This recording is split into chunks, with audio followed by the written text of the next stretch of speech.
Limpeza da capital do país poderá conhecer em breve melhores dias. 7 empresas foram escolhidas para recolher o lixo em toda a província de Luanda.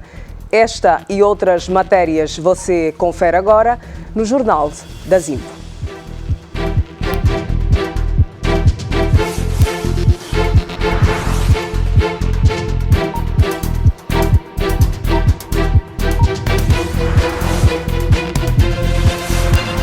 Começa agora o Jornal da Zimbo com Leda Macuéria. Boa noite, seja bem-vindo a este jornal. Uma tentativa de invasão à esquadra policial do bairro Boa Esperança, em Cacoaco, resultou na morte de uma pessoa e ferimento a outra. O incidente aconteceu este domingo, quando um grupo de cidadãos munidos de objetos contundentes tentaram invadir o posto policial. Em resposta, um agente da Polícia Nacional efetuou disparos para dispersão da multidão, tendo atingido mortalmente um cidadão, enquanto o outro foi alegadamente escolhido por uma viatura. A contradição deveu-se a um suposto roubo de peruca.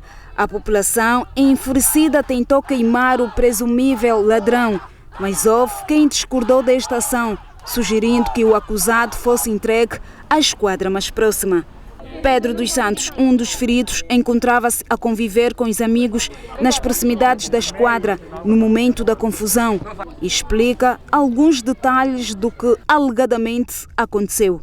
Sabe como aqui no bairro, somos jovens, começamos a conviver.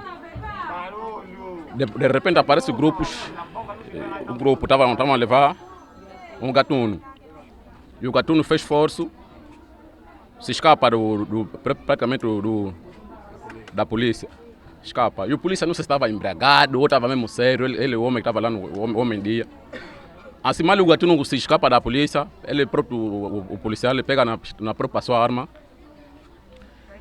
Ele disparou, quer dizer, ele veio de dar no ar ou no chão, não, fez mesmo queimar-roupa. Naquele dia atrás do delinquente, então, o tiro toca nele, para pensar que eles roubaram.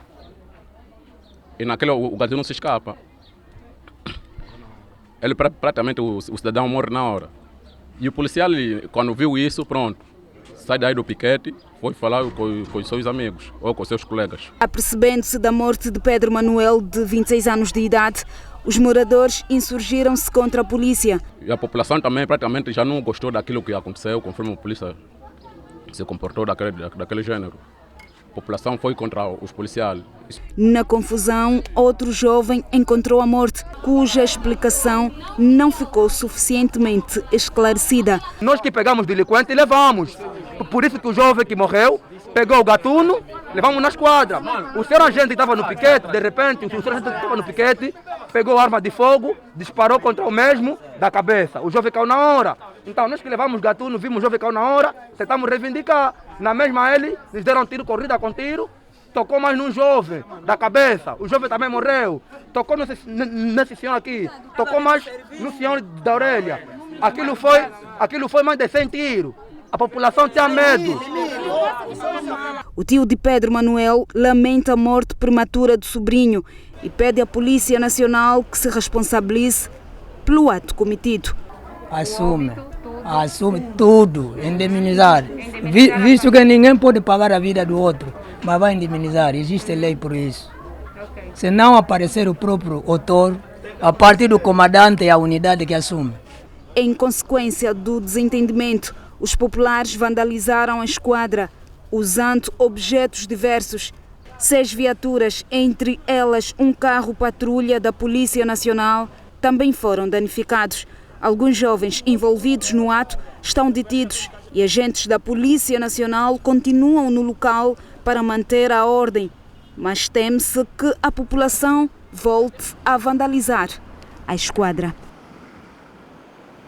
E o porta-voz do Comando Provincial da Polícia Nacional em Luanda, Nestor Goubel, esclarece as circunstâncias do incidente e fala na detenção de 7 cidadãos. Começaram a discutir na presença do nosso o sentinela que estava aqui e então desentenderam-se. e começaram logo com atos de vandalismo. Um deles pegou numa pedra e atirou, arremessou para o nosso sentinela que estava aqui. O nosso colega foi apedrejado na cabeça, pronto?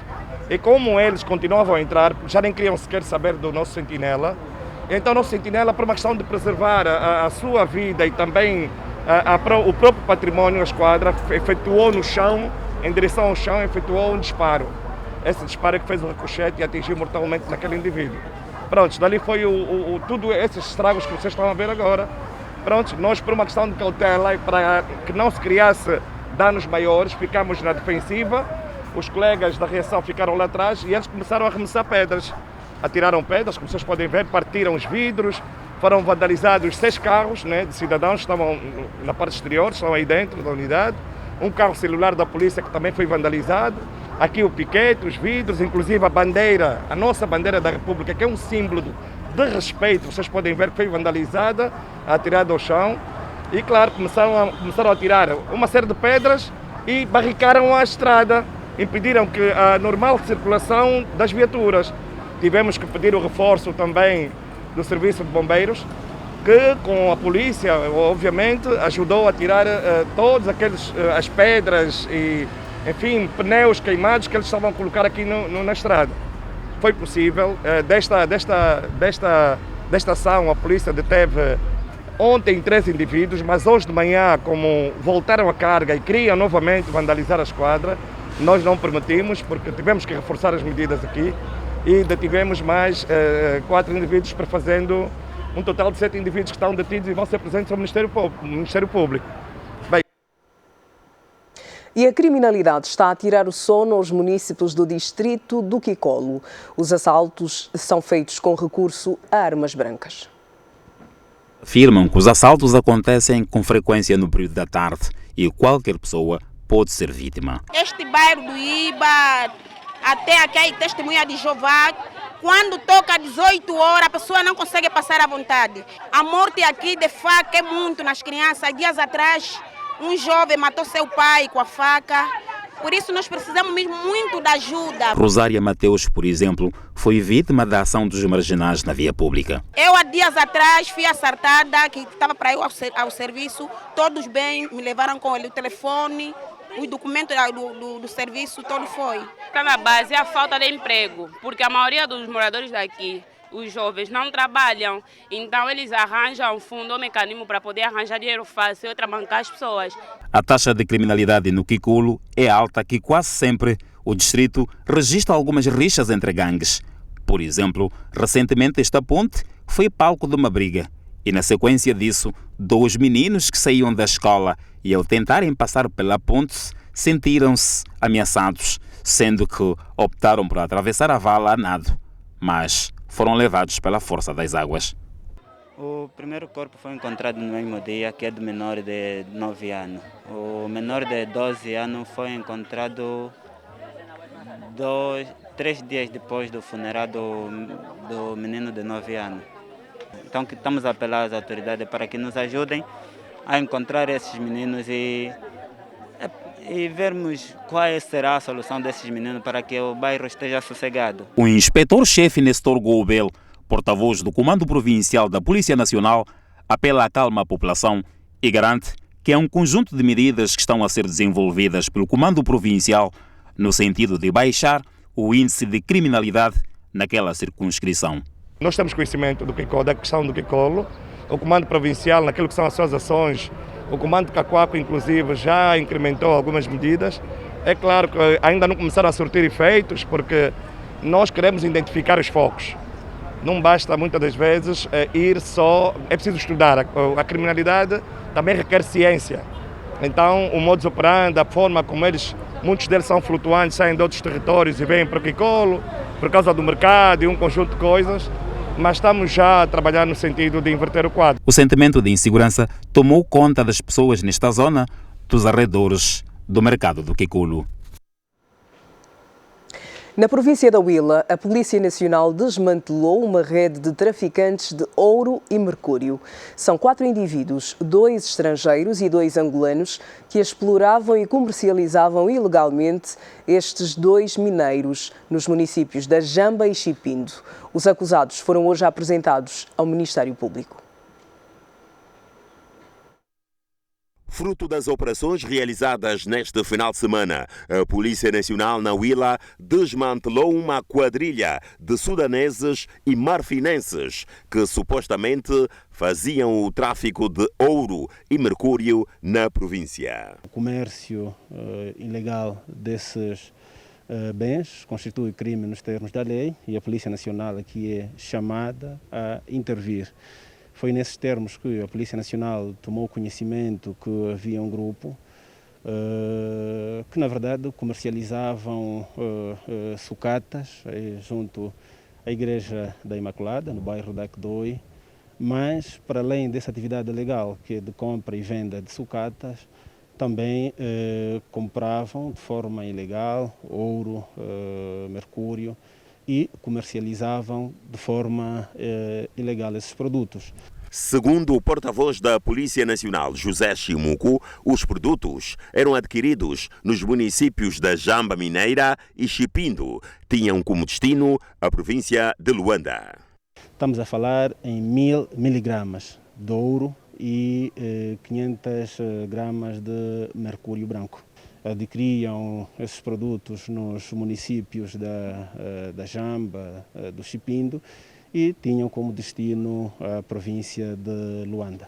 O ouro no mercado negro, 1 quilo, está a ser comercializado ao preço de 1 milhão de kwanzas e o ouro, cada grama, a 16 mil kwanzas. A Polícia Nacional na Huila desmantelou também um grupo de 8 supostos marginais implicados na prática de vários crimes e recuperou ainda 2 motorizadas, cabos elétricos, sanitas, vários eletrodomésticos e uma quantia de 1 milhão e 113 mil kwanzas e 1 milhão e 100 dólares namibiano. A circulação em alguns bairros do distrito urbano do Quicolo está dificultada devido ao estado das vias que se encontram degradadas em consequência das chuvas das últimas semanas. Ruas alagadas, algumas ainda intransitáveis, e dezenas de residências numa situação de difícil acesso, sem alternativa para os moradores que agora são obrigados a circularem nestas condições. Está mesmo mal. Quando a gente vai sair ali até na estrada, tem que levar 1 hora de tempo para chegar na estrada. A situação é a mesma nesta outra zona, onde os moradores juntaram-se para fazer a sucção das águas com recurso ao equipamento disponibilizado pela administração local. Há quanto tempo é que vocês estão aqui a tentar escoar essas águas? Já há 3 dias. Já há 3 dias, porque essa rua está a receber a água das ruas adjacentes. De modo que estás a ver que a motobomba está a receber, as águas estão a vir de outras ruas e essa está a mandar para desevacuar até a estrada. Ainda no Quicolo, as vias secundárias e terciárias do bairro, na zona da Conduta, estão em péssimas condições, mas a única ponte que liga os bairros Iba, Paraíso e o da Pedreira está na iminência de desabar. Essa é única, se ruir, nós aqui não temos como sair. Assim mesmo, se chover, nós aqui ninguém sai, porque aqui é perigo, ninguém consegue passar. Não há nenhuma alternativa aqui, é só essa passagem mesmo. E os moradores do bairro Paraíso, em cuja ponte está desativada há vários anos, defendem que as autoridades devem repará-la urgentemente para facilitar a circulação. Sofrimento é demais, passamos dentro da água, o carro fica colado aí dia completo, ninguém consegue movimentar, aqui está mal mesmo, muito mal. Aqui quando chove é muito difícil mesmo passar, nem motorizada, nem os carros, ninguém consegue passar aqui nessa vala. Quando a chuva, por exemplo, te encontra ali 17 horas, não tens como. Tens que procurar ali um sítio onde você pode passar a noite. O administrador adjunto do Quicolo afirma que o distrito ganhou 2 projetos no âmbito do PIM para melhorar algumas vias de comunicação. Enquanto as obras não terminam, a administração do distrito urbano do Quicolo gizou uma comissão para essas questões, que temos 2 motobombas, uma industrial e uma normal. Quando bate a enxurrada, a prioridade é o quê? Primeiro, o centro de referência que é a Ana Paula, porque é a saúde, e a saúde deve ter a nossa maior atenção, é a prioridade. Depois, as escolas públicas e privadas. A população desta zona receia por dias piores devido ao mês de abril, O INAMET prevê chuvas em quase todo o mês. E os moradores do bairro Sapu 2, distrito urbano da cidade universitária, estão agastados com as constantes inundações que ocorrem em tempo de chuva. A situação é agravada pela existência de uma residência construída em pleno canal de escoamento das águas. Casas inundadas e outras abandonadas. É o cenário que está a tirar a paz de alguns moradores nesta zona. Antigamente caía a chuva, quando terminar as águas passam, em 30 minutos a água passa. Mas na corrupção da vez passada, os fiscais foram corrompidos e as pessoas construíram na passagem de água e a água criou obstáculo, não passa, não tem para onde passar, é que está a criar transtornos a todos os moradores. A administração municipal já esteve no terreno e abriu esta vala para escoar as águas, mas a solução não foi bem acolhida pelos moradores. E o administrador municipal veio cá, cavou esta vala, deixou, pediu-se que nós, os moradores, é que temos que contribuir o dinheiro para poder meter as manilhas. Não é possível realmente toda a população fazer a contribuição da manilha quando a administração distrital municipal também não ajuda. Nós realmente fizemos a nossa contribuição. Bateu 200 mil kwanza que nós fizemos a manilha e daí parou. E está-se a fazer esse trabalho, mas infelizmente o percurso é longo e o sítio mais fácil da passagem d'água é a casa desta senhora que construiu mesmo na passagem d'água. Nós só queremos que essa senhora ceda esse espaço, uma vez que nós como município é que estamos a arcar com as despesas da construção da mesma vala. O administrador municipal adjunto afirma que o setor que dirige fez o que esteve ao seu alcance para satisfazer as necessidades dos moradores. A iniciativa da atividade foi deles. Nós, a administração, fomos bem claros a dizer que não temos verba para essa atividade extra. Nesse modo, vocês deveriam se unir para não prejudicar ninguém partir da casa. Não fura aí, mas nós podemos levar a rede, tecnicamente, nas vias, entre via e o passeio. E facilitaria-nos também uma manutenção futuramente. Agora, passar na casa alheia, num quintal alheio, amanhã como é que poderá fazer uma manutenção no sítio desse? Isso foi a nossa ideia, para evitar o conflito que havia. Encontramos a solução. Então não fura a casa de ninguém, para não haver mais ferimentos. Então vamos usar a via. Já que vocês já garantiram a execução da obra, mobiliza-se, compra manilhas, faça o trabalho. E nós apoiamos com uma máquina retroescavadora para que eles fizessem o trabalho. A administração urbana do distrito de cidade universitária apoiou com uma retroescavadora. Os moradores afirmam também que a criminalidade na zona aumentou por conta de algumas residências abandonadas e que se tornaram em esconderijo dos marginais. E uma praga de lagartas está a destruir culturas agrícolas diversas na comuna do Dombe Grande, em Benguela.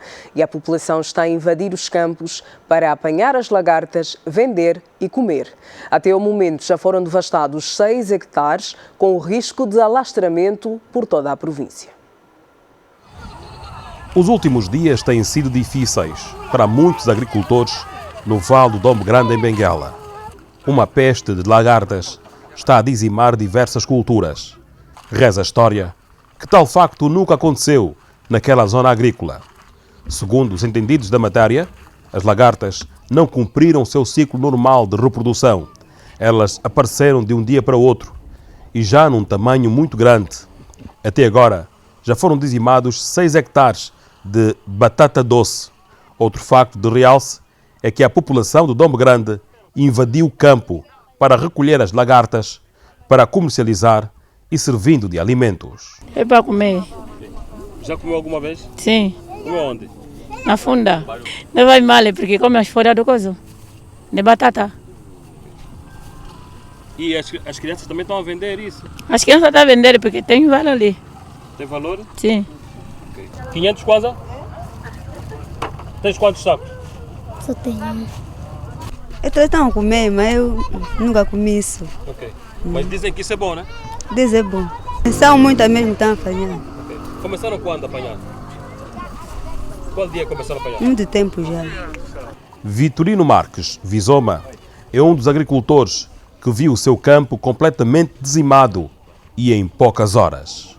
3 dias eu ficar sem a batata toda, opa, isso nunca me aconteceu. E notei que, além da batata, né?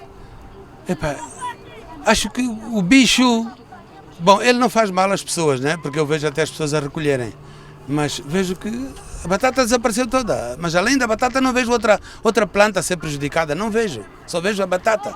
O apelo vai para os órgãos competentes, no sentido de investigarem a origem repentina das lagartas, encontrar os inseticidas adequados para evitar a proliferação da peste para toda a província de Benguela. Gostava que as instâncias superiores examinassem esse caso e que tomassem medidas, porque se isso vai acontecer a outros campos, isso será um nível muito grande e um prejuízo muito grande, porque isto para mim é uma praga mesmo. E a Direção da Agricultura a nível provincial mostra-se preocupada. Neste momento, os técnicos especialistas já estão a investigar a origem e as formas de combate à lagarta.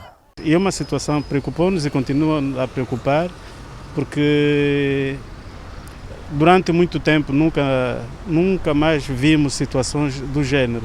Portanto, os nossos especialistas já estiveram no terreno e aconselhamos, portanto, o produtor, que é o senhor Vizoma, que ele vai fazer a colheita da batata doce, e depois os nossos técnicos vão instruir qual é o pesticida que vai fazer com que combatamos essa praga. Primeira vez que o Vale do Domo Grande é invadido por lagartas desta dimensão. Até agora foram 6 hectares de batata doce completamente dizimados.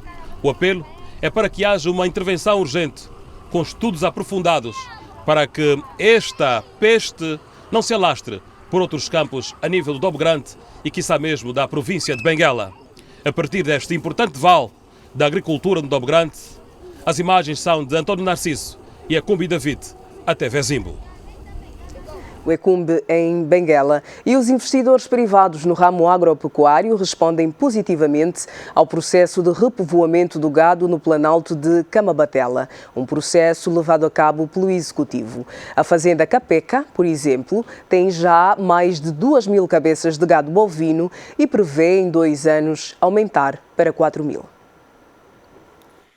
Capeca é uma fazenda antiga, estava abandonada, tendo as infraestruturas totalmente degradadas. Hoje está com uma nova cara e já conta com mais de 2.000 cabeças de gado. Temos aqui um projeto que começou em agosto de 2018 e, portanto, neste momento temos vindo a recuperar todas as estruturas antigas que existiam, criar novas estruturas,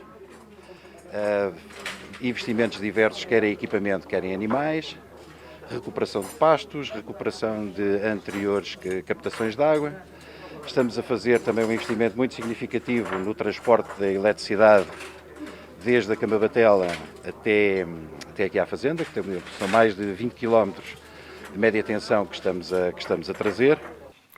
O gado que aqui existe é, na sua maioria, adquirido nos países vizinhos. Segundo Fernando Teles, o país ainda carece de investimento neste setor e disse mais, em Angola não existem 4 milhões de cabeças de gado como se pensa. Não sei se são números oficiais, agora que não há 4 milhões de cabeças em Angola, não há, porque senão não se importava carne. E nós importamos carne todos os dias. 90% da carne que se consome é importada.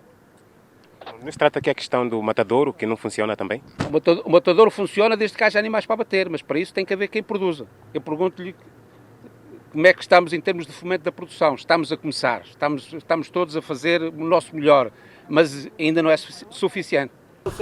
O processo de repovoamento carece de investimento, segundo Fernando Teles. Não há fêmeas suficientes em Angola e precisamos ainda de importar gado da Namíbia, ou do Botsuana, ou do Brasil. Agora, temos condições excepcionais para rapidamente, nós temos muito gado em Angola e termos a produção nacional, até podemos exportar aqui para os vizinhos, para os Congos, em 4, 5 anos. É uma questão de os agricultores, os pecuaristas serem apoiados, haver fomento por parte do governo E eu acho que isso é possível. Tudo isso é possível em Angola. Já o governo provincial do Kwanza Norte pede aos titulares de terra para aproveitarem ao máximo, criando investimentos sob pena de verem revertido a favor do Estado.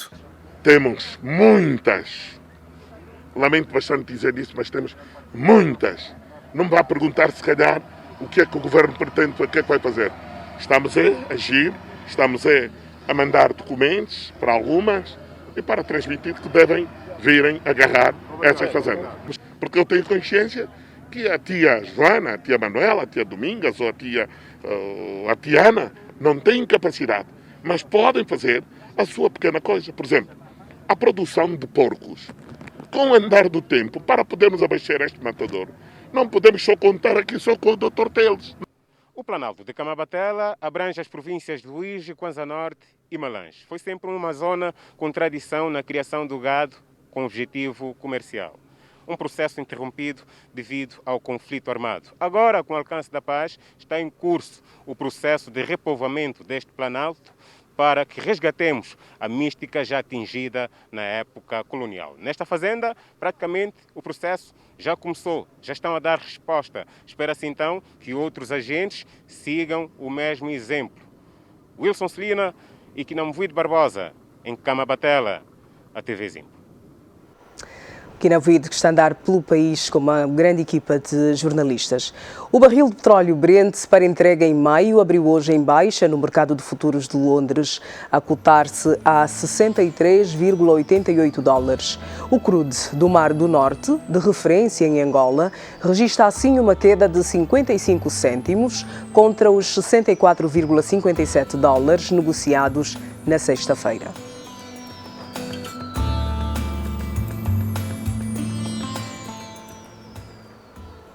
Angola vai ganhar em 2022 o primeiro Parque de Ciências e Tecnologias. O projeto, financiado pelo Banco Africano de Desenvolvimento, está orçado em 100 milhões de dólares americanos. A informação foi avançada pelo coordenador do projeto de desenvolvimento de Ciências e Tecnologias durante a reunião ordinária de avaliação das matérias do Subsistema de Ensino Superior, realizada hoje pelo Conselho Nacional da Ciência, Tecnologia e Inovação. O projeto, orçado em 100 milhões de dólares americanos, está a ser financiado por via de um empréstimo de 900 milhões de dólares americanos do Banco Africano de Desenvolvimento, destinado a apoiar vários projetos ligados à área das tecnologias em Angola. Contratamos uma empresa que está a preparar o projeto de arquitetura e, portanto, do futuro Parque de Ciência e Tecnologia, um exemplo, e é a nossa grande obra. Esperemos que possa iniciar em 2022 a obra. O coordenador do projeto garantiu que a expectativa é grande, mas ainda há um longo caminho a percorrer para a conclusão dos objetivos. Temos um longo caminho a percorrer, não há volta a dar. Estamos muito focados ainda no ensino e mesmo no ensino temos muito a melhorar e, portanto, o próximo passo, que alguns já fazem, obviamente, né, com as devidas exceções, é a investigação científica, onde vamos então produzir conhecimento novo. E o diretor nacional do ensino superior disse ainda que a União Europeia colocou à disposição do governo angolano cerca de 13 milhões de euros para financiar os programas de formação e investigação. Portanto, este é o pacote financeiro que está disponível e é que está sendo executado neste momento. Há outras atividades, mas a principal atividade será esta de financiar programas com valor até 150 mil euros para cada programa de formação, que esperamos comece com o edital que será lançado agora em abril. Segundo o diretor, as instituições do ensino superior vão obedecer a alguns requisitos para a concepção do financiamento. Numa primeira fase vão candidatar-se ao financiamento, vão ter um apoio para criar o curso. Depois de criado o curso, vão poder abrir candidaturas. Os estudantes que forem para aqueles cursos, estes sim poderão candidatar-se a apoio para as suas bolsas. As instituições do ensino superior poderão apresentar as suas candidaturas para o financiamento dos seus programas de formação com a publicação do edital, que será lançado a partir do mês de abril do ano em curso. O Presidente da República, João Manuel Gonçalves Lourenço, exonerou em decreto hoje assinado Carla Maria Domingos Cativa, do cargo de vice-governadora da província do Cuando Cubango para o setor político, económico e social, e Demétrio António Braz de Sepúlveda, do cargo de vice-governador da província do Kwanza Sul para os serviços técnicos e infraestruturas.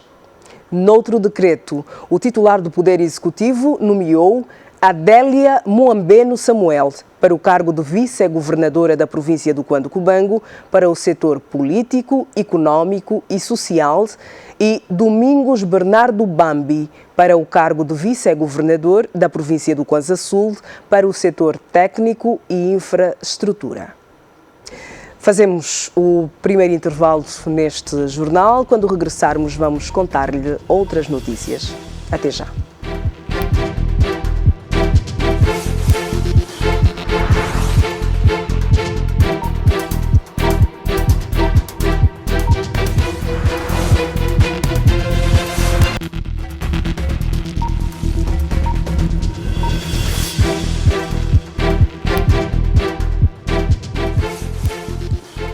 Estamos de volta e falamos agora sobre o lixo na capital, que vai passar a ser recolhido por 7 empresas, segundo anunciou esta segunda-feira o Governo Provincial de Luanda. Os serviços de limpeza no município de Luanda serão responsabilidade da Elisal. O anúncio surge 3 meses após o governo da província de Luanda ter suspendido os contratos de prestação de serviço que mantinha com 6 operadoras. Uma situação que deixou Luanda inundada de lixo. A empresa pública Elisal vai limpar os municípios do Kazenga e de Luanda. A Aersol, o município de Icolo e Bengo. A Sambiente, os municípios de Kisama e de Viana. Em Cacoaco, o trabalho de recolha dos resíduos caberá à Multilimpeza Limitada, enquanto que no Belas, a responsabilidade pela limpeza é da Jump Business Limitada. No Quilamba Kiashi, o serviço caberá à Chai Chai Limitada e, por fim, em Talatona, a limpeza estará a cargo do consórcio da Sala Envirobake Limitada. Os trabalhos começam imediatamente após a assinatura dos contratos, com data prevista para esta terça-feira, 30 de março. Luanda produz diariamente pelo menos 6.800 toneladas de resíduos sólidos e com as últimas chuvas agudizaram ainda mais a situação do lixo na capital do país. E o Governo anunciou hoje um concurso público internacional para a requalificação e gestão do aterro sanitário dos Molenvos, em Luanda. Para além do concurso público, foram também abertas 2 janelas de oportunidades para a criação de cooperativas de recolha seletiva de resíduos sólidos e uma outra virada para o segmento da transformação dos resíduos em fertilizantes e matéria-prima para a indústria. As 3 oportunidades estão inseridas na estratégia do governo para a solução definitiva da problemática do lixo na capital do país. A primeira delas é a privatização do aterro sanitário dos Molenvos. Para o aterro sanitário dos Molenvos, pretendemos receber propostas de parceria público-privada para sua requalificação e transformação em um centro de valorização de resíduos que possa gerar matérias-primas, fertilizantes e energia. Assim, todos os investidores nacionais e estrangeiros interessados podem participar nos procedimentos de concurso que será lançado no portal da contratação pública a partir do dia 30 de abril deste ano. As estimativas apontam que em Luanda são produzidas 3,3 mil milhões de toneladas de lixo por ano, uma média de 250 mil toneladas por mês. Aqui também se abre uma janela de oportunidade para o surgimento de cooperativas que irão fazer a recolha do lixo de modo diferenciado entre orgânico e não orgânico. Todos os interessados que possuam projetos de recolha diferenciada de resíduos, porta a porta ou a partir de ecopontos, ou projetos de armazenagem, de transporte, de pré-processamento ou de processamento de resíduos, podem remeter propostas de parceria em regime de capital de risco ao Fundo Ativo de Capital de Risco Angolano, o FACRA. Está aberto a partir de hoje e ficamos disponíveis até o dia 30 de maio deste ano para receber manifestações de interesse. Uma terceira oportunidade é a vertente da criação de uma indústria para os resíduos sólidos. As indústrias e outros estabelecimentos empresariais que estejam em Angola e que pretendam investir em inovação tecnológica que os habilite a utilizarem resíduos reciclados como matérias-primas e ou matérias subsidiárias, ou ainda pretendam ter acesso a financiamento para comprar resíduos reciclados da província de Luanda, também podem enviar propostas de parceria ao Fundo Ativo de Capital de Risco Angolano, o FACRA. Está aberto a partir de hoje e ficamos disponíveis até o dia 30 de maio deste ano para receber manifestações de interesse.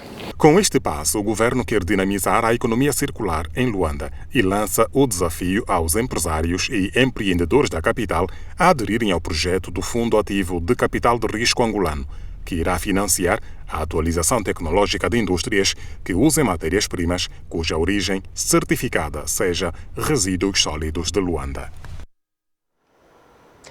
O Ministério da Ação Social, Família e Promoção da Mulher, a Associação das Mulheres de Carreira Jurídica e a Faculdade de Direito da Universidade Agostinho Neto realizaram hoje uma mesa redonda sobre os crimes no seio familiar, um olhar ao novo Código Penal.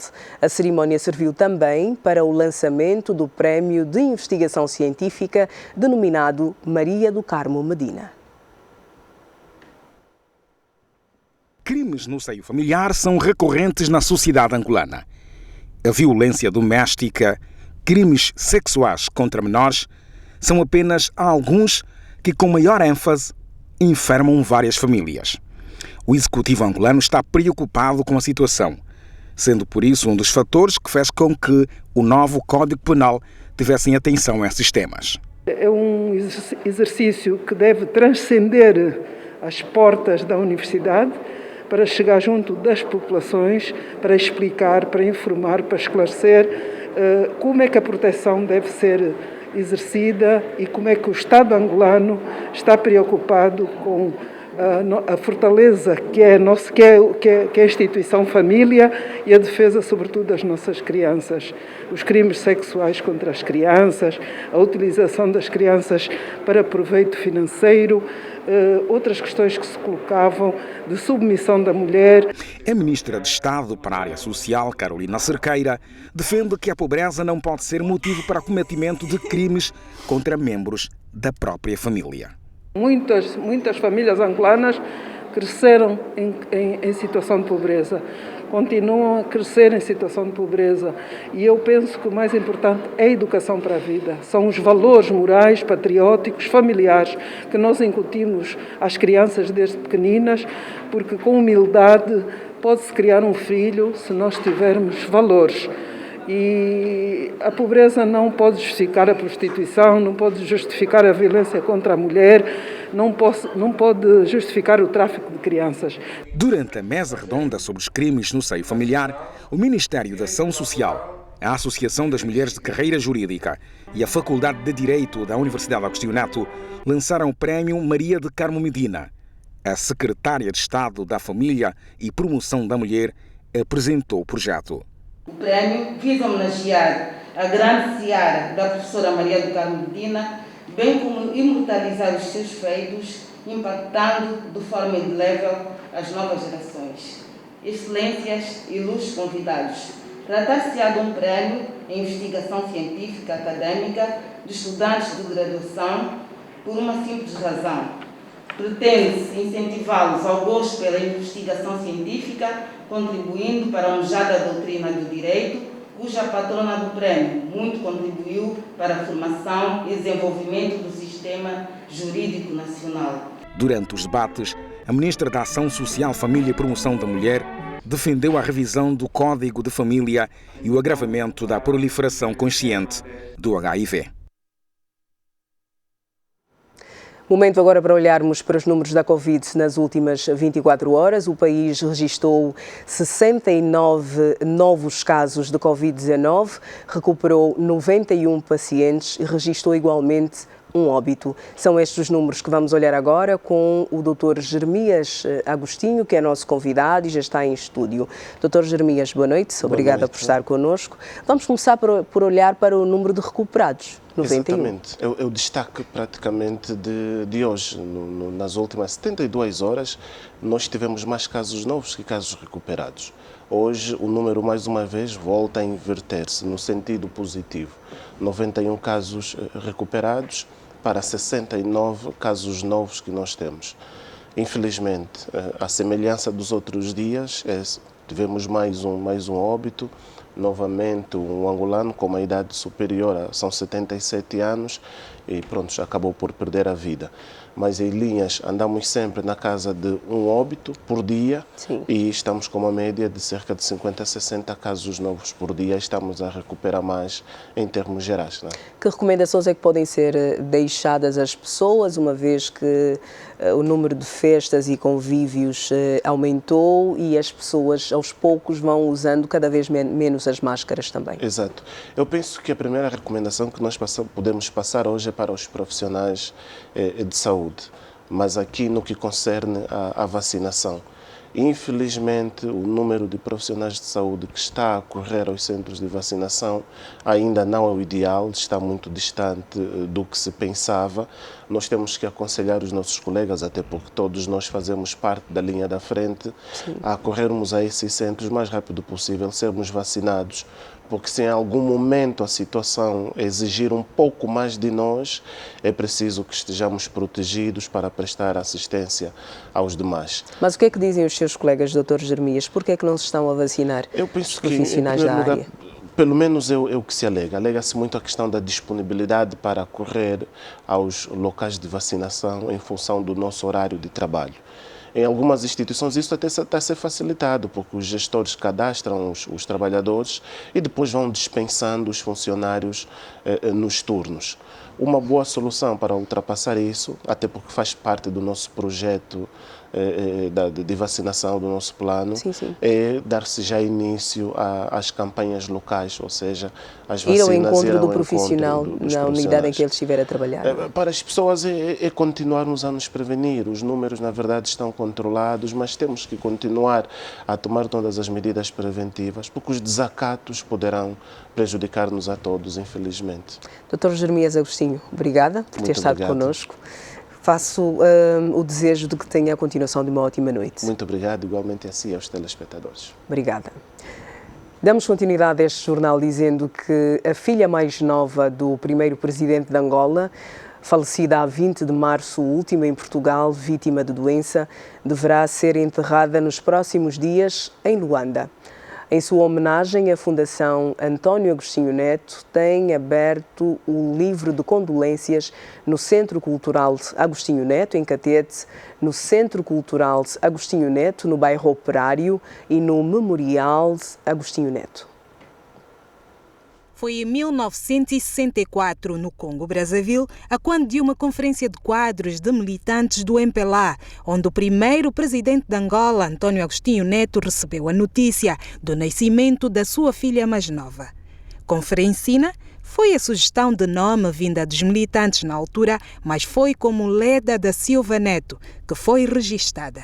Leda fez os seus estudos primários entre Brazzaville e Dar es Salaam, na Tanzânia, mas foi em Luanda, na Faculdade de Economia da Universidade Agostinho Neto, que fez a sua licenciatura. Em 1991, foi admitida no Banco Nacional de Angola, onde permaneceu até sua morte. Membro fundadora da Fundação António Agostinho Neto, onde fez parte do Conselho como administradora não executiva. Foi desde muito cedo acometida por problemas de saúde, não é? então raras vezes aparecia a acompanhar o cumprimento de uma ou outra missão. Portanto, sempre foi uma pessoa muito discreta, mas uma pessoa muito correta e muito amiga dos seus amigos. Para que as condolências possam ficar registadas, a Fundação Dr. Antônio Agostinho Neto tem livros de condolências em Catete, bairro Operário e no Memorial Antônio Agostinho Neto. Precisamente para ajudar a descentralizar também as pessoas. Estamos a viver esses tempos de pandemia, então não interessa estarmos todos juntos, não interessa, por exemplo, deslocarmos pessoas de Catete para virem para aqui, quando temos lá um centro em homenagem ao Agostinho Neto, que também pode ser assinado lá o livro. Portanto, nós ficaremos até a chegada do corpo, está programado assim. A chegada do corpo está a depender da estrutura que está a ser construída para recebê-lo, não é? Para receber o corpo, que deve durar aí, são obras que devem durar aí mais 10, 12 dias. Então logo isso aconteça, nós desmontamos esse cenário. A filha mais nova do primeiro presidente de Angola faleceu no dia 20 de março deste ano em Portugal, vítima de doença. E segundo a Fundação, o funeral será realizado em Luanda, em data a anunciar. Leda Neto, a filha mais nova de Agostinho Neto. Fazemos mais um intervalo neste jornal. Vamos regressar e contar-lhe outras notícias. Até já.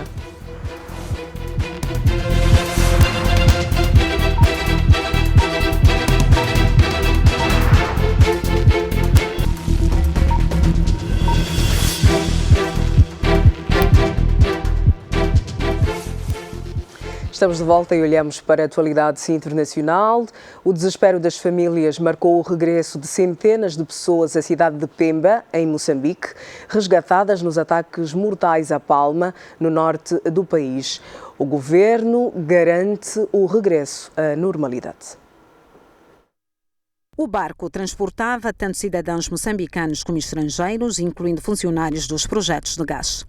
Todas as pessoas transportadas no navio estavam ainda ao início da tarde a ser levadas a partir do porto em viaturas, sob escolta policial, para pavilhões nas imediações da capital provincial, para serem registadas e acolhidas. O aeroporto de Pemba serve depois de ponto de saída para todas as pessoas viajarem até ao destino. Todo o movimento, em todas as zonas por onde circulam as pessoas resgatadas pelo navio, decorria sob fortes medidas de segurança, e as áreas estavam vedadas aos jornalistas pelas forças de defesa e segurança, segundo a imprensa. O investigador sénior do Instituto de Estudos de Segurança, baseado em Pretória, disse que mais de 100 pessoas continuam desaparecidas. E o presidente americano Joe Biden condenou a violência extrema no Mianmar depois dos manifestantes pró-democracia terem voltado às ruas após o dia mais mortífero desde o golpe de Estado em fevereiro. A morte de aproximadamente 100 pessoas no último sábado, incluindo 7 crianças, eleva o número de civis mortos para quase 500, de acordo com uma ONG local que mantém um registro do número de vítimas mortais nos protestos. Alguns dos manifestantes, principalmente mais jovens, defendem-se com seu próprio arsenal caseiro. O principal objetivo parece ser confundir as forças de segurança, que abrem fogo sobre os civis. Os funerais de manifestantes são agora um acontecimento diário que atrai grandes multidões. As forças de segurança são acusadas de disparar indiscriminadamente não só contra os manifestantes nas ruas e as casas nas proximidades, mas também contra os cortejos fúnebres. O presidente dos Estados Unidos juntou-se às vozes internacionais que condenam a violência no país. Joe Biden considera a situação terrível e um ultraje, dizendo que, com base nos relatórios que recebeu, um grande número de pessoas morreu desnecessariamente. A Unicef diz que pelo menos 35 crianças foram mortas desde o dia 1 de fevereiro e que mais de 1000 estão detidas arbitrariamente. A repressão militar e o surto de violência contra os manifestantes levou um especialista em direitos humanos da ONU a denunciar um assassínio em massa em Mianmar, e uma delegação da União Europeia no país descreveu o último sábado como um dia de terror. Fazemos agora o último intervalo neste jornal. Até já.